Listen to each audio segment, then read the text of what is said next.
campaign. The serving men and women say they want their stories to help others step forward to seek help. Army Chief Lieutenant General Angus Campbell spoke to Defence reporter Andrew Green. The inspiration came from Rosie Batty's experience, dreadful experience, and then her time as the Australian of the Year, which really I think brought home to Australia the untold and the uncommented upon story of domestic and family violence. We wanted to do something that kept the story going to our community. This year we've used a documentary we put together called Silence is the Accomplice, looking at 4 young Australian soldiers who have experienced in different ways family and domestic violence. Very powerful, and the important part is to make a difference in the lives of our people and see behaviour start to change. Did the Australian Army have a problem with domestic violence? I don't think we had a problem more than Australia has a problem, and that means the Army has a problem. It's an issue that isn't talked about enough and that destroys lives, and because it's kept in the dark, kept closed into the family overwhelmingly, it is allowed to perpetuate. When someone outside the military sees this video, how powerful do you think it is that the people telling these stories are in uniform? In uniform, I think is powerful because the uniform often presents as a person or an organisation that's out there that is defending the country. They are trained, they're powerful, they're empowered.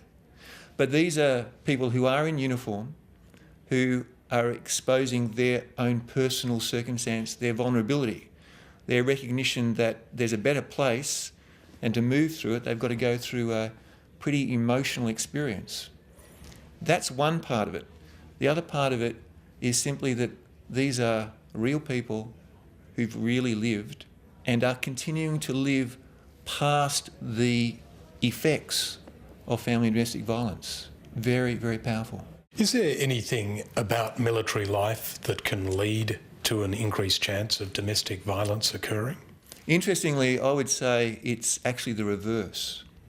The whole point of the military is the very disciplined use of violence only when necessary and only lawful, and to train and develop the capacity for that use in circumstances of extreme emotional and environmental stress in a war. What have been some of the results since this video has been released publicly? Have you had any feedback? Has it delivered any tangible results? We had within a week, as an example, one fellow who rang anonymously to the producer of the video, one of my senior staff officers, and he said, look, I don't want to name myself, but I want to tell you that that has had a profound effect on me.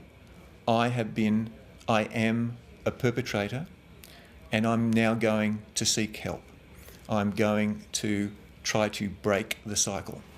That's an extraordinary thing to see emerge. What is your message to Australians who sit down to watch this video, and what would you like them to take from it? This is a confronting but very compelling true story of 4 brave young Australians. I'd ask everybody who sees it to take a moment to think, how might they help either themselves in their journey or particularly others who may be in need. It's terribly important. And if this story has raised any issues for you, you can get help by calling the National Sexual Assault and Family Violence Counselling Helpline. It's 1800 RESPECT, which is 1800 737 737.